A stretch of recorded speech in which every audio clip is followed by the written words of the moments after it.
dan dia mengingat Allah, zikrullah, maka dia mendapatkan pahala umrah. Dalam keterangan lain, maka dia mendapatkan pahala haji bagi orang-orang yang miskin. Mudah-mudahan pada kesempatan yang berkah ini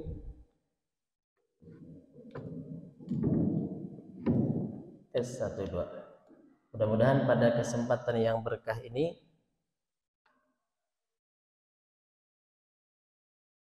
Allah mencurahkan rahmatnya bagi kita, mencurahkan keberkahannya bagi kita, sehingga dengan rahmat dan berkahnya itu kita mendapatkan ampunan dari Allah Subhanahu wa taala atas dosa-dosa dan kekhilafan kita. Amin. Ya Allah ya Rabbal alamin. Jadi dengan rahmat Allah lah sesungguhnya kita bisa mendapatkan surganya. Bukan semata karena amal ibadah kita. Oleh karena itu, carilah amalan-amalan yang bisa mendatangkan rahmat Allah lebih banyak. Salah satunya adalah amalan yang dilakukan di dalam masjid. Sebab di dalam masjid tempat menjadi salah satu tempat yang paling banyak rahmat Allah. Makanya doanya ketika Bapak masuk masjid, apa doanya? Allahumma ftahli abwaba rahmatik. Ya Allah, bukakan kepadaku pintu-pintu rahmatmu. Ini kata para ulama, doa ini memberikan isyarat bahwa betah di masjid, nah gitu. Itu amalan terbaik. Sebab amalan yang banyak rahmat Allah. Mata hese betah di masjid mah sebab rahmat Allah nah banyak gitu ya. Jadi gitu udah al jannatu huffat bil makarih wan nar huffat bis syahawat. Surga itu diliputi dengan makarih, kahoream. Di surgaeun mah hoream sok tingali.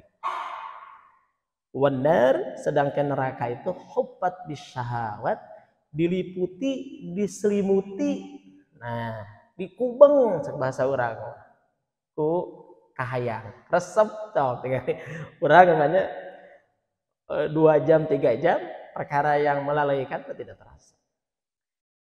Abdi mah gitu baca Quran 10 menit tidak kesel ya gitu kan, zikir 10 menit kayak wah kesel Pak.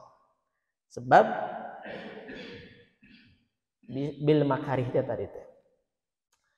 Oleh karena itu kita bersyukur kepada Allah sampai detik ini kita menjadi hamba-hamba terpilih oleh Allah, bisa bangun sholat subuh berjamaah dan kita bisa melaksanakan salah satu kewajiban kita thalabul ilmi. Alhamdulillahirabbil alamin. Salawat serta salam selamanya kita sampaikan, kita perbanyak membacanya. Terus Allah limpah curahkan teruntuk habibana wa nabiyana Nabi Muhammad sallallahu alaihi wasallam. Sama-sama kita mengucapkan kalimat Allahumma sholli ala sayyidina Muhammad wa ala ali sayyidina Muhammad. Bapak yang dirahmati Allah, pada pagi hari ini tadi saya mengawali dengan ayat Al-Qur'an ya, surah Al-Baqarah ayat 286. Pak Haris alhamdulillah sekarang sudah sehat kembali ya dari tengah-tengah kita. Kita akan membahas tematik ya. Secara tematik, satu tema yang diambil dari ayat-ayat Al-Qur'an dan kesemua ayat itu memiliki kesamaan tema atau kesinambungan, ada sinergi yang sama. Oleh karena itu mari kita berikan temanya pada pagi hari ini tentang menerima manfaat dari amal orang lain. Apa? Menerima manfaat dari amal orang lain. Seringkali kita mendengar ya, istilah-istilah atau bahasa-bahasa bahwa mau bisa amalan seseorang bisa berpindah kepada orang lain, atau melakukan kebaikan seseorang itu hanya untuk dirinya, tidak bisa dia dipindahkan kepada orang lain. Atau sebaliknya, kejahatan seseorang itu juga tidak bisa dia berpindah kepada orang lain. Ini kalimahnya mungkin yang perlu dikoreksi itu kalimah berpindahnya tadi. Ya, kalimah berpindahnya tadi. Lalu mengambil dalil, pertama biasanya umumnya rata-rata mengambil dalil itu surah Al-Baqarah ayat 286, An-Najm 38, kemudian An-Najm 39. Misalkan Al-Baqarah 286. Laha, potongan ayatnya, laha maka sabat. Laha artinya bagi dirinya. Bagi dirinya, maka sabat, pahala kebaikan atau atas perbuatan baik yang dilakukannya. Begitulah terjemahannya. Laha maka sabat, bagi dirinya atau hanya untuknya pahala kebaikan disebabkan perbuatan baik. Kemudian wa 'alaiha maktasabat, dan baginya pula balasan keburukan atas perbuatan jahat yang dilakukannya. Ini dalil yang sering kali, dalil pertama yang diungkapkan oleh pandangan-pandangan yang tadi. Pokoknya mati ayat masing-masing sadayana. Nanti kita jelaskan secara tafsirannya dan pandangan para ulama apa maksudnya. Padahal banyak amalan-amalan yang tidak dilakukan oleh orang lain lalu bisa bermanfaat bagi orang lain. Kita lihat nanti. Hadirin yang dirahmati Allah, memang di dalam dalil, dalam ayat-ayat Al-Quran, termasuk juga hadis, banyak kalimah-kalimah ketika laha dengan alaiha, para ulama ahli tafsir menerjemahkannya kalau laha itu atau laka itu kepada hal yang positif. Ini kita pembahasan bil ayahnya dulu. Kalau alaiha itu kepada hal-hal yang negatif misalkan. Seperti ayat ini, laha maka sabat, baginya pahala kebaikan karena sebab perbuatan baiknya. Wa 'alaiha, bedanya laha wa 'alaiha, tetapi terjemahannya dan baginya balasan keburukan maktasabat atas perbuatan jahat yang dilakukannya. Contoh dalam doa pengantin misalkan Taris. Barakallahu laka wa baraka 'alaika. Ada laka, ada alaika. Apa maksudnya coba? Padahal kalimatnya hampir sama kan? Mengulang-ulang kalimat barokah. Barakallahu laka wa baraka 'alaika. Ada laka, alaika. Oleh karena itu, kalau kita belajar hanya terjemahnya saja, maka nanti akan membingungkan. Jika kita bertanya kepada ahli, bukan kepada saya, kepada ahli, saya pun menyampaikan dari para ahli.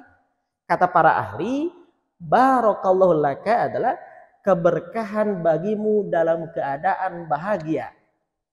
Kan rumah tangga kan begitu Pak. Ayat keadaan bahagia dalam kondisi penuh dengan kesejahteraan. Kan rumah tangga begitu. Tapi kita ingin berkah dalam rumah tangga itu lain kerloba duit mungkul. Bukan hanya kerbahagia ungkun. Wa baraka 'alaika, dan semoga Allah pula melimpahkan, mencurahkan keberkahan bagimu 'alaika dalam keadaan diripit, dalam kondisi banyak masalah. Kan namanya rumah tangga, roda berputar. Ayah kadang bahagia, istri seri, duit ayah kan, istri cemedut, duit ayah kan gitu. Biasa ya teman Pak. Kata Ustadz Gus Miftah, kenapa uang 100.000 di sebaliknya ada wanita sedang nari? Uang 50.000 Pak Aris cek, di sebaliknya gambarnya ada wanita sedang menari, bahagia kan? Uang 20.000 pun demikian, uang 10.000 pun demikian. Mengapa? Menunjukkan bahwa wanita itu akan bahagia kalau ada duit, gitu Pak Aris. Gitu nya. Tinggali uang 100.000 awewe keur nari seuri cek di rumah Kang Edi. Ya. Dimulai 100, 50, 20, 10, 5.000 kabeh di sebalik teh aya awewe keur nari bari jeung seuri sok tinggal dicek. Gitu. Jadi lamun aya duit seuri gitu. Bapak yang dirahmati Allah, jadi ternyata laka adalah kebahagiaan alaika dalam kondisi repeat, dalam kondisi banyak ujian. Nah, mendoakan orang yang menikah itu kan begitu.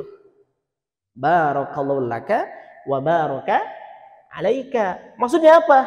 Semoga Allah memberkahimu dalam keadaan bahagia ketika rumah tangga dan semoga tetap Allah memberkahimu dalam keadaan ujian, dalam keadaan repeat, penuh dengan kasusah. Kita ingin keur loba duit bahagia, berkah, keur teu aya duit ge berkah. Itulah. Nah, cenah menikah duit dicontohkeun. Umumna kitu da umumna teh dapat. Aya beas gitu, aya duit mah kan gitu. Pokoknya umumna kitu ya teh mah. Keun terjemahan namanya bebas terjemahkeun nama. Nah, ayat Al-Qur'an pun demikian ya. Ini ayat yang pertama. Ayat yang kedua. Meskipun ya ayat yang pertama tadi ya, Allah secara jelas mengatakan bahwa baginya pahala kebaikan atas perbuatan baik yang dilakukannya dan baginya pula balasan keburukan atas perbuatan jahat yang diperbuatnya. Tapi dengan karunia Allah, dengan keadilan Allah ternyata berbeda. Ini kalau baca satu ayat pasti begitu. Pokoknya nama keburukan, kejahatan, kebaikan. Tapi ternyata ketika kita baca ayat berikutnya Al-An'am misalkan 160 ya. Surah Al-An'am ayat 160 saya katakan kebaikan yang dilakukan kita itu kadang tidak dibalas hanya dengan satu kebaikan. Tapi ini tidak ta'arud, tidak bertentangan ayat demi ayatnya tidak. Contoh Al-An'am 60 misalkan, "Man jaa'a bil hasanati." Barang siapa yang melakukan atau yang mendatangkan secara bahasa ya, arti secara harfiah, barang siapa yang mendatangkan atau barang siapa yang melakukan bil hasanati dengan satu kebaikan. Tingali, satu kebaikan. Apa kata Allah? Falahu asyru amsalihha, maka baginya balasan 10. Lah kan tadi cenah barang siapa yang melakukan kebaikan maka dia akan mendapatkan pahala kebaikan. Tapi iya kok 10. Ya kan? Sudah berbeda. Bukan berbeda. Justru ini ayat yang kedua ini menjelaskan ayat yang pertama. Bukan ta'arud, bukan bertentangan, tapi tafsirul ayah bil ayah, menjelaskan ayat dengan ayat. Ternyata dengan rahmat Allah, sekali lagi, dengan rahmat Allah, dengan karunia dari Allah, ternyata satu kebaikan yang dilakukan oleh hamba Allah yang beriman dengan kalimah yang jelas dalam Al-Qur'an, "Man jaa'a bil hasanati." Barang siapa yang mendatangkan, yang melakukan satu kebaikan, guys. Subhanallah, satu kebaikan. Alhamdulillah, satu perbuatan baik. Falahu asyru amsalihha, maka baginya akan dibalas 10 kali lipat yang semisil dengannya. Beda nih kan? Itu karena rahmat Allah. Karena karunia Allah. Ini dalam kondisi normal, dalam kondisi umum. Kalau di bulan Ramadan itu bahkan sampai 70 kali lipat, bahkan sampai ila ad'afin katsira, sampai lipatan yang tak terhingga. Karena apa coba? Karena rahmat Allah. Kemudian wa man jaa'a bis-sayyi'ah, dan barang siapa yang mendatangkan atau melakukan satu kejahatan Pak. Pertanyaannya Pak Aib, kira-kira dibalas 10 kejahatan mau ke Allah? Sebelum saya lanjutkan, dibalas 10 kejahatan tidak? Satu kebaikan oleh Allah dibalas 10 kebaikan, tapi kalau satu kejahatan dibalas 10 kejahatan tidak? Tidak. Ini karena apa? Karena keadilan Allah. Tapi dengan apa?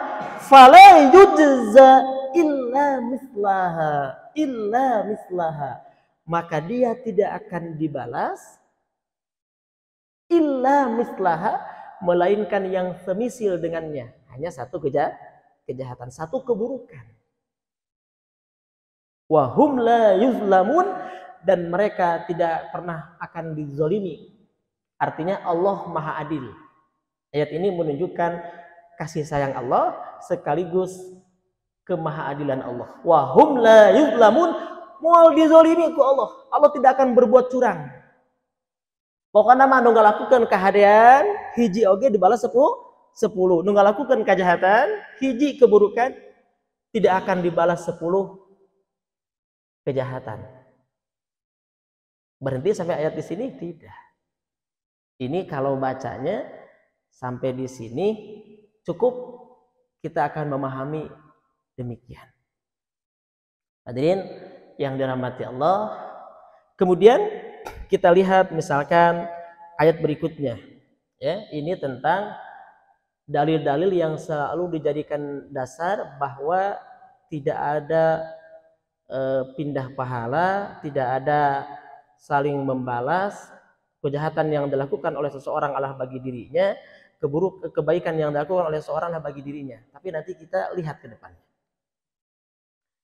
Dalil yang kedua, ya, kita lihat surah An-Najm ayat 38. Yang ketiga, dalil yang ketiga. Ini panjang, ayatnya panjang. Kita potongan ayatnya adalah ada ayat sebelumnya, kalau dicek saja di Al-Qur'an, An-Najm ayat 38, An-Najm ya. Allah taziru waziratu wizra ukhra. Ini sering kali dapat dengar. Allah taziru waziratu wizra ukhra. Ya, ingatlah atau sesungguhnya, yaitu bahwa ya, bahwasanya seseorang yang berdosa taziru, dia tidak akan memikul dosa orang lain. Seseorang yang berdosa tidak akan memikul dosa orang lain. Jelas gak ayatnya? Jelas. Ayatnya jelas. Perlakuan dosa seseorang, ya, seseorang yang berdosa atau seseorang yang melakukan dosa, ya, tidak akan memikul dosa orang lain.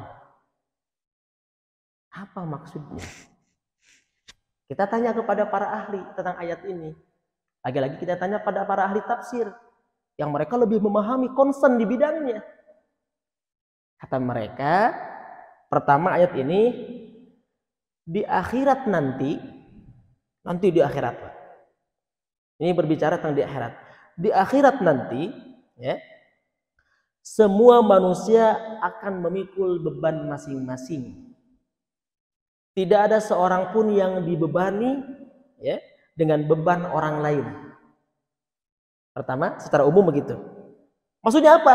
Tidak ada seorang pun yang mendapatkan siksa di akhirat nanti karena dosa orang lain. Si A mau mendapatkan dosa zina karena zinahnya orang lain. Si B mau mendapatkan dosa mencuri karena mencuri orang lain. Ini ayat ini berbicara demikian secara umum. Ya. Allah taziru waziratu wizra ukhra. Kemudian kita bisa lihat An-Najm ayat 39. Wa allaisa lil insani illa ma sa'a. Dan bahwa dan bahwasanya, ya, seorang manusia itu tidak akan memperoleh. Wa allaisa lil insani, dan bahwasanya seorang manusia itu lil insan, bagi seorang manusia tidak akan memperoleh illa ma sa'a, selain apa yang telah diusahakannya, selain apa yang telah dia perbuatnya. Ini pun jelas.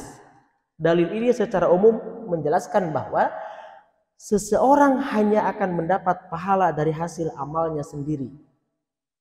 Yang kedua, hasil amal orang lain tidak akan berpindah kepadanya. Hasil amal dirinya juga ya tidak akan berpindah kepada orang lain. Kemudian mendapatkan hasil dari amal orang lain ini sangat mungkin dengan syarat tanpa mengurangi pahala mereka. Hal ini bisa terjadi. Sekali lagi, sedangkan mendapatkan hasil dari amal orang lain, amal, saya katakan amal, umum Pak. Bisa amal baik, amal buruk. Tadi kan Ustadz ayatnya mengatakan bahwa seseorang hanya akan mendapat pahala dari perbuatan baiknya sendiri dan seseorang hanya akan mendapatkan dosa dari perbuatan dosanya sendiri. Tetapi kok bisa mendapatkan hasil dari amal orang lain tanpa mengurangi pahala mereka atau pahala sendiri, mendapatkan hasil ya dari amal orang lain Pak, tanpa mengurangi pahala mereka, masih orang lain kan? Dan hal itu bisa terjadi. Ini perlu dipahami. Bisa terjadi. Karena ada hubungan dengan amal sendiri. Garis bawahi. Karena ada hubungan dengan amal sendiri. Ini kalau dibacanya tadi ayatnya saja, tidak salah memang ayat demikian. Al-Baqarah, ya. Kemudian apa lagi? Al-An'am tadi ya, Al-An'am ayat 160. Kemudian An-Najmu 39, 38, An-Najmu 39. Betul demikian. Tetapi mendapatkan, nah ini, mendapatkan hasil dari amal orang lain, tanpa mengurangi, nah ini kalimatnya, tanpa mengurangi pahala mereka. Kalau kebaikan, ya, itu sangat mungkin dan bisa terjadi. Ini dalam Al-Quran banyak Pak. Atur misalkan ayat 21 Pak ada. Bahkan ayat yang lain juga jelas sekali panjang ayatnya.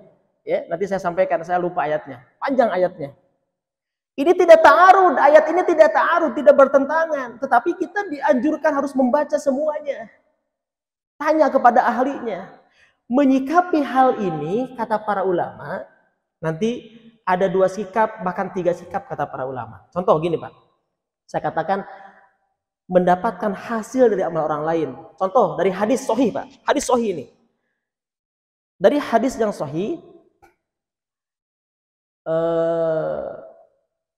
man da'a ilal huda. Nah, barang siapa yang mengajak atau barang siapa yang menunjukkan kepada jalan hidayah, kepada kebaikan, atau kalimah yang lain misalkan, masih hadis yang lain, matanya beda.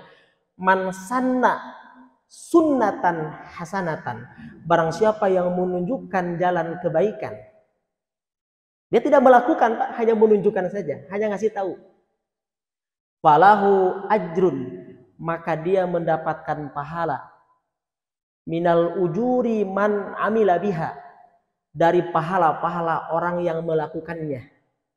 Dia melakukan tidak tadi? Tidak. Dia mendapatkan nggak hasil dari amal orang lain? Dapat, tapi syaratnya tidak mengurangi pahala yang melakukannya. Nah ini gimana, kan tadi katanya masing-masing mendapatkan, dengan syarat ada hubungan dengan amal kita. Kita sudah menunjukkan kebaikan. Melakukan tidak? Tidak. Dalilnya sahih tidak? Sahih. Tidak mungkin hadis sahih dita'arudkan, dibenturkan, kontradiktif, bertentangan dengan Al-Quran. Atau mungkin orang berpandangan, ini Al-Quran, harus penting Al-Quran. Hati-hati. Siapa yang paling berhak dan paling hebat menafsirkan Al-Quran? Jawabannya Rasulullah SAW. Jangan sampai kita mengatakan, ini Al-Quran Ustaz, itu mah hadis. Penting mah Al-Quran. Hati-hati kita mengatakan demikian. Karena yang paling cerdas, yang paling hebat, yang paling berhak menafsirkan Al-Quran pertama adalah Rasulullah SAW. Yang disebut ada tafsirul ayah bil ayah, ada tafsirul ayah bis sunnah, atau tafsirul Quran bis sunnah. Mentafsirkan Al-Quran dengan hadis, dengan sunnah. Berarti kan kita akui hadis ini sahih riwayat Imam Bukhari. Barang siapa yang menunjukkan, yang sanna ya, sunnatan atau man da'a ilal huda, kebaikan kepada orang lain, maka dia akan mendapatkan pahala minal ujuri man amila biha la yang kusu syai'an. Sedikit pun tidak akan mengurangi pahala dia yang melakukannya.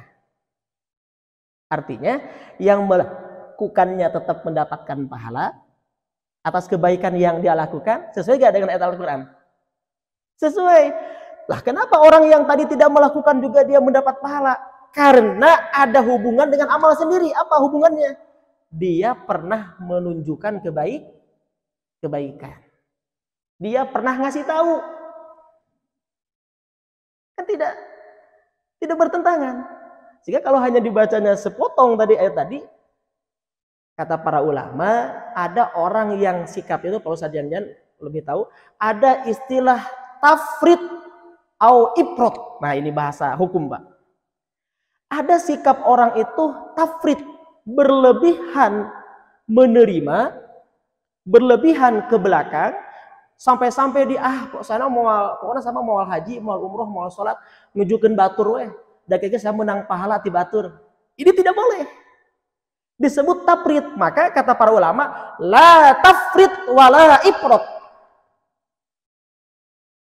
Tidak boleh berlebihan menerima sehingga ada pemahaman saya mah teu kudu salat da geus nunjukkeun ka batur kita salat da ceuk hadis oge bakal dapat pahala salat. Itu juga salah. Tidak boleh juga wala iprot. Apa iprot? Menolak secara keseluruhan sampai-sampai menolak hadis sahih. Ini juga salah.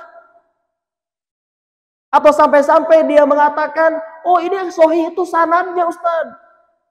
Tapi matannya doib, matannya lemah. Ini kan alasan. Gitu kan? Sanadnya saja, cina perawinya saja sahih. Tapi kan matannya lemah. Ini juga kan alasan saja. Ya, padahal banyak ayat-ayat Al-Quran juga yang akan berbicara nanti saya sampaikan. Dalam sikap ini tidak boleh la tafrid wala iprot. Tidak boleh menerima berlebihan. Tidak boleh juga menolak secara keras. Sikap yang ketiga, ada ulama yang bersikap tawakuf. Apa tawakuf itu? Diam. Meski katanya ini lebih baik. Tapi menurut sebagian ulama, tidak baik juga diam. Kalau perkara sunnah ada di hadapan kita, kita tahu, kita paham, tidak kita sampaikan. Ini juga tidak baik bagi para ulama kalau diam. Meskipun sikap yang ketiga tawakuf, mendiamkan, tidak berkomentar. Juga sebagian mengatakan ini yang baik, tapi sebagian lagi mengatakan juga tidak baik, tergantung kondisi. Ya, tergantung kondisi. Nah, ini nama wawasan bagi kita. Ternyata meskipun dalil-dalil yang tadi menjelaskan demikian, semua bukan 4 dalil, bahkan ada 6 dalil. Ketika dihubungkan dengan hadis, ada makna lain, seseorang bisa menerima manfaat dari amal orang lain, disebabkan ada hubungannya dengan amal sendiri. Apa dalilnya? Misalkan, barang siapa yang menunjukkan kebaikan, lalu orang yang kita tunjuki kebaikan itu, dia melakukan kebaikan itu, maka orang yang menunjuki tadi melakukan tidak? Pada waktu itu tidak, tapi dia tetap mendapatkan falahu ajrun minal ujuri man amila biha. Dan sebaliknya, wa man da'a ila sayyi'ah atau wa man sanna sunnatan sayyi'atan, barang siapa yang menunjukkan keburukan, nyontohan keburukan, nyontohan kejahatan, maka dia juga akan mendapatkan keburukan yang dia lakukan, wa ujuruman. Tadi mah ajrunya, wal wizruman, dan dosa yang dilakukan oleh orang yang dia tunjukkan kejahatan itu. Berarti kan dia juga sama, dosa mendapatkan akibat dosa yang dilakukan orang lain. Ini syaratnya ada akibat amal sendiri. Ada nggak Ustadz yang tanpa akibat amal sendiri? Nah, ini pertanyaan yang kedua. Ada ternyata. Banyak dalilnya. Hadisnya sahih. Ya. Bahkan ini dikutip menurut Ibnu Aqil, ya, dikutip oleh Said Sabiq dalam kitab Fikih Sunnah misalkan. Beliau pun mengutip pandangan Ibnu Aqil ini. Ya. Contoh. Kemarin ada pertanyaan masalah badal atau menggantikan kurban, saya ingin lebih jauh lagi, termasuk badal haji atau umroh. Nah ini, bagaimana itu pandangan dalam Islam? Bapak yang dirahmati Allah, pertama, hadirin yang dirahmati Allah, sebentar. Melakukan amal solih itu seseorang bisa mendapatkan balasan atau manfaat dari amal solih yang dilakukan oleh orang lain. Pertama, saya ingin sampaikan dulu, ada hubungan keluarga. Contoh, ini merujuk kepada dalil sahih riwayat Imam Daud ya. Barang siapa yang membaca Al-Quran lalu dia mengamalkannya, ya, mengamalkan isi Al-Quran, maka orang tuanya kelak di hari kiamat akan diberikan mahkota di kepalanya. Ini hubungan nasab.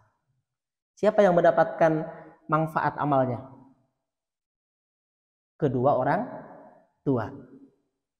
Dari amal yang dilakukan oleh siapa? Anaknya.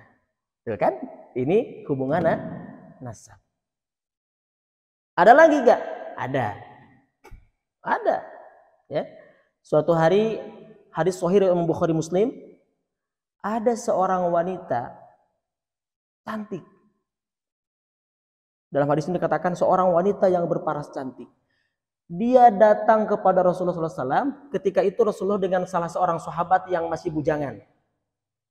Sampai si sahabat yang bujang ini, dia mengatakan, ya Rasulullah, gelis pisan eta awewe lah, gitu bahasa orang. Kemudian Rasulullah menepuk dagunya kepada si bujang itu dan memalingkan mukanya. Hadis ini selain hikmah yang ingin saya sampaikan, juga kata para ulama ahli hadis, ini memberikan makna boleh seorang wanita bertanya langsung masalah agama ke laki-laki. Satu. Yang kedua, seorang wanita tidak wajib harus menutup mukanya. Karena tidak mungkin seorang sahabat tadi mengatakan, wah cantik nih muka, cantik sekali ya Rasulullah. Berarti menutup muka, memakai cadar bukan kewajiban. Ini kata para ulama, Pak. Bukan kata saya.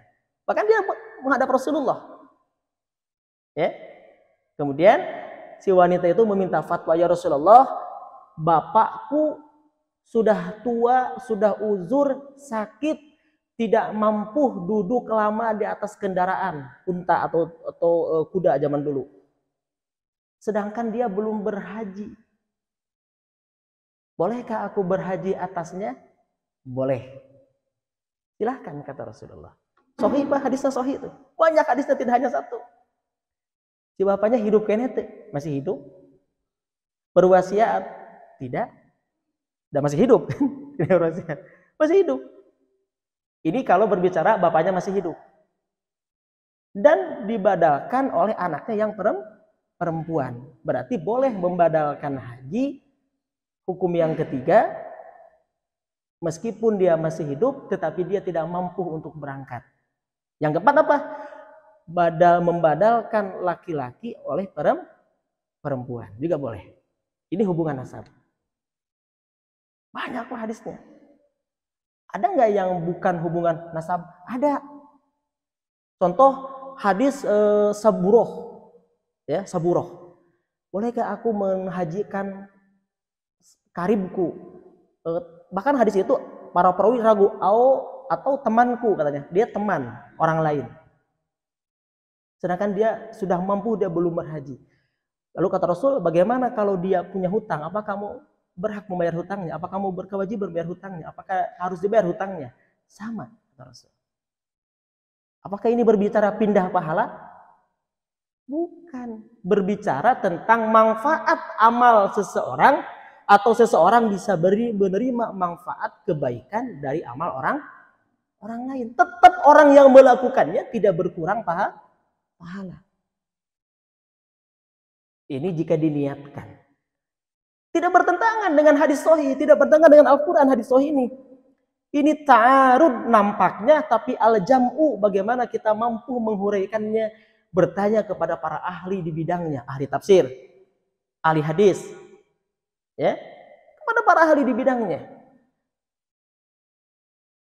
Kemarin ada bertanya, kumaha lamun mengkurbankan, ya, kurban atas nama orang tuanya yang sudah wafat. Pertama, pandangan Imam An-Nawawi termasuk pandangan Imam Asy-Syafi'i, syaratnya si orang tua yang mau dikurbankan itu dia harus berwasiat. Sebab Imam Syafi'i ini lebih kepada ikhtiyat, kehati-hatian. Mengapa? Karena dalam pandangan Imam Madhab Syafi'i, kalau dia mau melakukan amal kebaikan seorang anak untuk orang tuanya, yang paling afdol itu adalah sedekah dan doa. Sebab ini berkenaan dengan, kalau kurban itu berkenaan dengan kewajiban. Ada dalil mengatakan, mangkana lahu sa'atan, barang siapa yang baginya memiliki kelapangan, falam yudhi, kelapangan harta, kelebihan harta, kecuali orang yang sudah tetap gajinya tiap bulan 10 juta, 20 juta misalkan, itu kudu ngantosan ke di bulan Zulqa'dah eta mah. Mangga kurban ti ayeuna ge, Pak. Dan saya percaya orang-orang yang sudah berkurban sekarang sudah menitipkan namanya, terus leuwih artosna, saya percaya. Tapi yang tiba-tiba engke datang punya uangnya di bulan Zulqa'dah, di bulan Zulhijjah misalkan, di situ kurbannya, baru dia keluarkan, kan begitu. Karena dalilnya mangkana lahu sa'atan, barang siapa yang memiliki kelapangan harta, ya, falam yudohi, dia tidak mau berkurban, fala yaqrabanna musallana, kata Rasul, jangan mendekati tempat salatku. Ini menunjukkan kebencian Rasulullah SAW, kemarahan Rasulullah SAW. Ari anu ayeuna tos titipkan nama, saya yakin itu orang-orang yang sudah punya kelebihan dia, bahkan sudah ditabungkan dari dulu, itu juga lebih baik, ya. Nah, artinya itu pandangan Imam Syafi'i. Pandangan yang kedua, Rasulullah SAW pernah berkurban. Setelah sholat Idul Adha, beliau berkurban dengan 2 ekor kambing. Hadis riwayat Imam Bukhari. Yang satu beliau niatkan untuk dirinya dan keluarganya, yang satu beliau niatkan untuk orang-orang yang belum berkurban.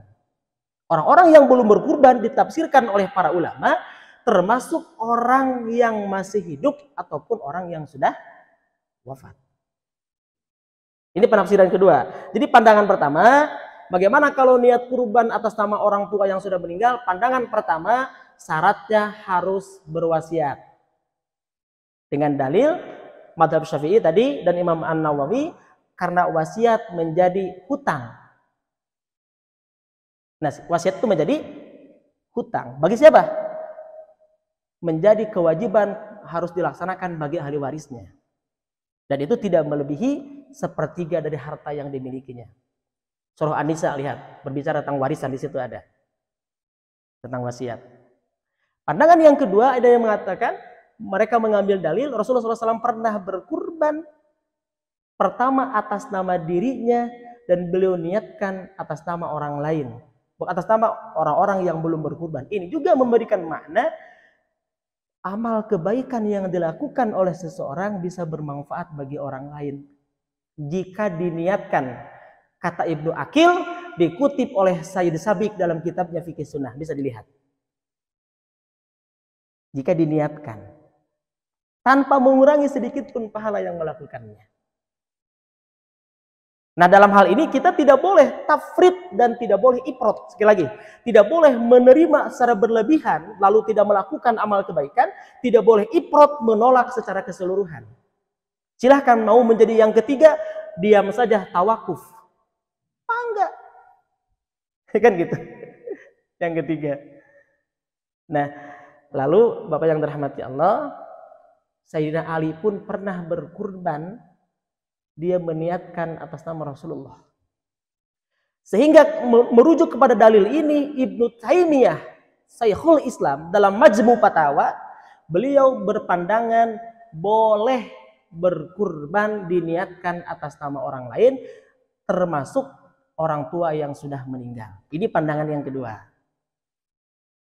Pandangan yang ketiga, kata para ulama, karena ini adalah berbicara tentang khilafiyah, kata Ibnu Mubarak misalkan, kata Ibnu Mubarak, karena ini adalah berbicara tentang khilafiyah, maka kalau mau ditanya apa yang terbaik amalan yang kita lakukan sebagai anak kepada orang tua yang sudah meninggal, kalau yang terbaik kalau bisa sedekah saja.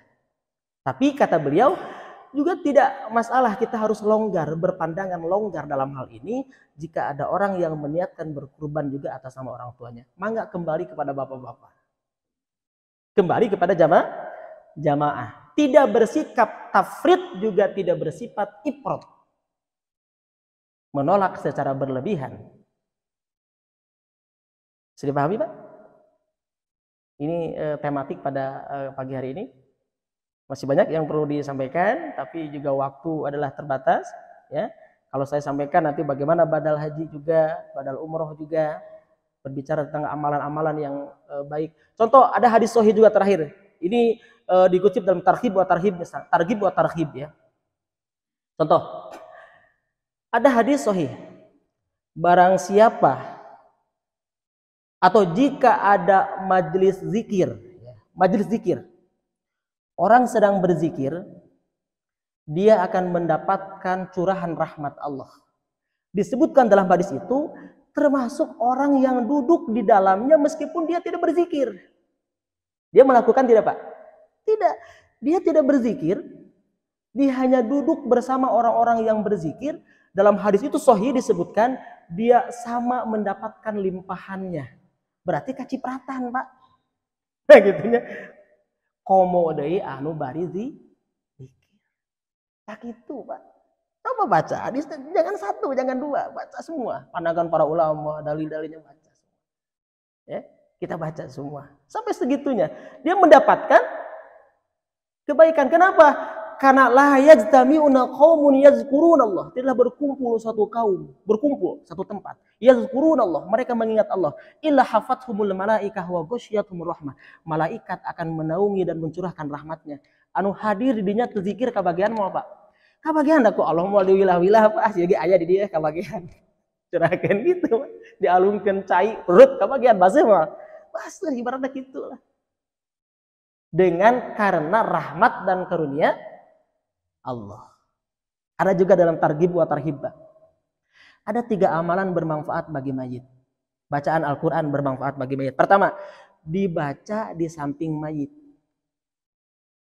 Mangga bagi yang mau menolak, mangga. Tapi kita punya dalil. Ya. Bagi yang tidak menerima itu, silahkan. Mau bersikap ifrat, silahkan. Tapi dalilnya ada. Dikutip oleh para ulama, ahli hadis bahkan. Syekh Sayyid Mustafa ahli hadis, Pak, yang mengutip itu, yang menjelaskan itu dalam Targhib wa Tarhibnya. Satu, dibacakan di samping mayit. Di sini tidak disebutkan surah apa. Yasin mangga, Al-Baqarah mangga, Al-Fatihah mangga. Kedua, dibaca jauh dari mayit lalu berdoa untuk mayit. Allahumma gfirlahu setelah baca Al-Qur'an. Warhamhu misalkan. Dan yang ketiga, dibaca itu Al-Quran meskipun jauh dari mayit dan diniatkan pahalanya untuk mayit. Allahumma ausil thawaba ma qara'tuhu. Ya Allah, sampaikan pahala apa yang hamba baca ini ila ruhi siapa? Dikutip oleh para ulama, ada pembahasannya. Bagi yang mau bersifat ifrat, menolak dengan keseluruhan dengan dalil tadi Al-Quran, mangga. Tapi siapa yang paling hebat mentafsirkan Al-Quran? Kecuali Rasulullah SAW. Dan kita bertanya kepada para ahlinya dalam bidang ini. Ahli hadis, ahli tafsir. Bukan kata saya, sekali lagi. Tapi saya membaca para ahli yang konsen di bidang ini. Sehingga kita tidak bersikap ifrat, tidak bersikap menolak berlebihan. Kalau mau tawakuf dia, itu pilihan. Tapi juga tidak boleh bersifat tafrid, menerima secara berlebihan. Kemudian salah kaprah, tidak mau melakukan amal soleh dan kayak gitu budak bakal dilakukan. Salah juga itu. Wallahu a'lam bishawab. Subhanakallahumma wa bihamdika asyhadu an la ilaha illa anta astaghfiruka wa atubu ilaik. Allahumma anfa'na bima 'allamtana wa 'allimna ma yanfa'una wa zidna 'ilma walhamdulillahi ala kulli hal. wa na'udzu billahi min kulli halin ahlin nar. Rabbana atina fid dunya hasanah wa fil akhirati hasanah wa qina adzabannar. Walhamdulillahi rabbil alamin. Akhirul kalam, wabillahi taufiq wal hidayah. Assalamualaikum warahmatullahi wabarakatuh.